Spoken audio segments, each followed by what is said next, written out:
আসসালামু আলাইকুম, আমি জুবাইর।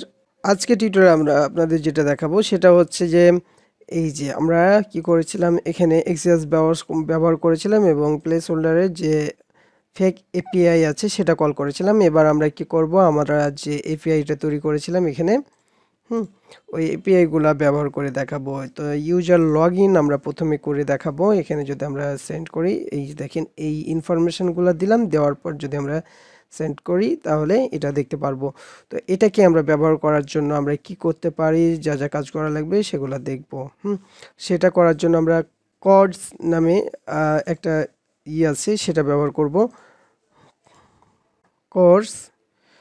তো আমরা কি করব, কোর্স যে ইটা আছে সেটা নিব। তো আমরা এই এপিআইটাকে কল করব, আর মেথড হচ্ছে পোস্ট। হ্যাঁ, তো এখানে গেলাম, তারপর এখানে দিলাম এবং এর মেথডটা পোস্ট করে দিলাম।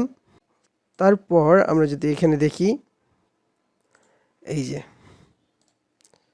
এখানে দেখেন কি লেখা আছে, আনসেভ পোর্টটা আনসেভ দেখাচ্ছে, এই পোর্টে সেভ না। ঠিক আছে, আমরা অন্য পোর্টে এটাকে আনার চেষ্টা করি। তো এটা যে 6000 আনছিলাম, তো এটাকে আমরা পোর্টটাকে চেঞ্জ করে দিব।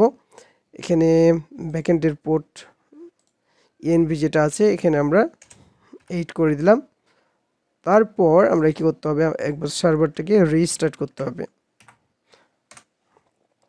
সার্ভারটা একবার রিস্টার্ট হচ্ছে।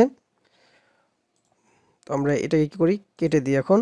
এখন পোর্টটা চেঞ্জ হয়ে কি হয়েছে, 8000 হয়ে গেছে।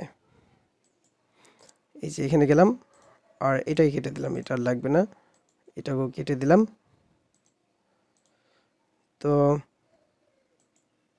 এই যে এই পোর্টেই দেখাচ্ছে, আমরা পোর্টটাকে চেঞ্জ করিনি। এখানে পোর্টটাকে চেঞ্জ করে দিলাম। এখন যদি আমরা রিলোড দিই, এবার দেখেন পোর্টের জন্য কোনো এরর দেখাচ্ছে না। এবার দেখাচ্ছে কি, এই যে হ্যাজ বিন ব্লকড। আমরা এইখান থেকে এই সাইডে কি করতে যাচ্ছি, ডাটাগুলো আনতে যাচ্ছি।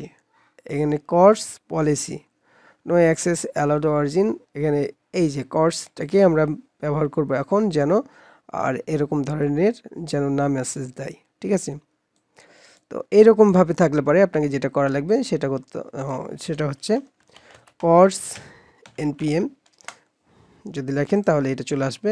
আর এটাকে দিয়ে আমরা কপি করে নিব। কপি করার পর আমরা যেখানে এটা ইনস্টল করতে হবে, এটা হচ্ছে ব্যাকএন্ডে ইনস্টল করা লাগবে। তো আমরা এখানে কি করব, গেলাম, যাওয়ার পর সিডি দিয়ে ব্যাকএন্ড গেলাম, ব্যাকএন্ডে ইনস্টল করে দেবো এটাকে। ব্যাকএন্ডে ইনস্টল করার পর আমাকে যেটা ব্যবহার করতে হবে, এই যে দেখেন এটা এক্সপ্রেস, তারপর এক্সপ্রেসের পর এইটুকুকে ইনস্টল করতে হবে। তো ব্যাকএন্ডে এই যে ব্যাকএন্ড, আর ফ্রন্টে আমরা করলাম, ব্যাকএন্ডে গেলাম, তারপর সার্ভারে গেলাম, এক্সপ্রেসের নিচেই আমরা এটা কি করলাম, পেস্ট করলাম এবং এটাকে কনস্ট ব্যবহার করলাম। তারপর আমাকে যেটা করতে হবে, এই যে দেখেন এই যে এটার নিচে ব্যবহার করতে হবে, এটার নিচে। তো এটার নিচে ব্যবহার করব, এই যে এটা এক্সপ্রেসের নিচে আমাকে ব্যবহার করতে হবে। এই ইউজ আছে না, এই নিচেই আমরা কি করলাম, দিয়ে দিলাম।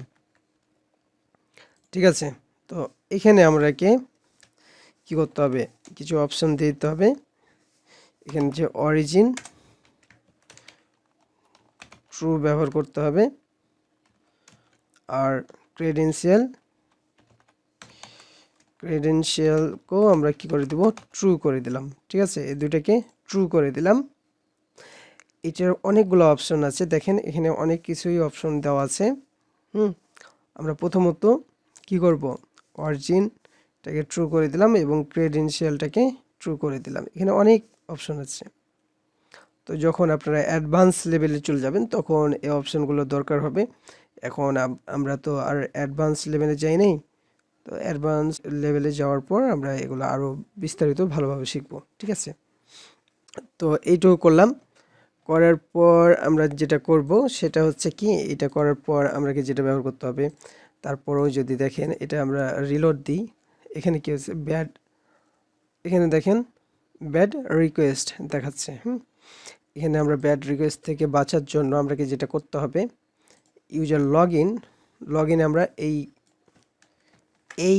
এই ইনফরমেশনগুলো আমাকে ব্যবহার করতে হবে। তো কর্সটা ইনস্টল হয়ে গেছে কিনা দেখি একটু।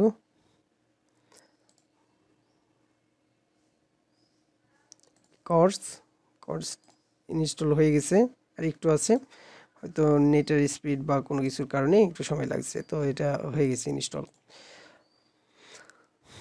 তো আমরা সার্ভারে এই পর্যন্ত গেলাম, তারপর এখানে গেলাম, যাওয়ার পর আমরাকে এখানে কি করতে হবে, এখানে পোস্টের জন্য ডেটা আমরা দেখেছি যে এরপরে ডেটা ব্যবহার করতে হবে। এই যে ডেটা ব্যবহার করলাম, এখানে ডেটা ব্যবহার করার পর যদি আমরা দিই, এই যে দেখেন এখন কিন্তু এটা কি হয়ে গেছে, এই ইনফরমেশনগুলো চলে আসছে। এটা ইনস্টল করার জন্য যে ইনফরমেশনগুলো সেটা চলে আসছে। তার সাথে সাথে আমরাকে ব্যবহার করতে হবে কি, ক্রেডেনশিয়াল ট্রু করে দিতে হবে। উইথ ক্রেডেনশিয়াল ট্রু করে দিবেন, কারণ এটাতে এ থেকে আপনার আবার কি হবে, একটা এটা যদি না দেন তাহলে কি হবে, আবার আপনি এর সম্মুখীন হতে পারেন, এররের সম্মুখীন হবেন। ঠিক আছে, তাই আমরা উইথ ক্রেডেনশিয়ালটা আগে থেকে দিয়ে রাখলাম। তো আশা করি আমরা বুঝতে পেরেছি যে কিভাবে আমরা এটাকে ব্যবহার করছি। তো আমরা কি করব, এইটুকু অংশ আমরা এখানে না ব্যবহার করে আমরা যেটা করতে পারি, এটা এখানে চলে আসলো, আর এই ডাটাটা এখানে দিয়ে দিলাম, আর ইউজার লগ ইন যেটা আছে এইখানে আমরা একটা অবজেক্ট পাস করব।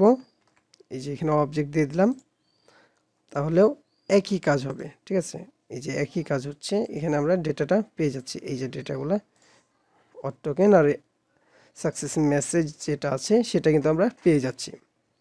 তাহলে আমরা এখান থেকে বুঝতে পারলাম কিভাবে আমরা কর্স ইউজ করতে হয়। তো আজকে টিউটোরিয়াল এই পর্যন্ত। আল্লাহ হাফিজ।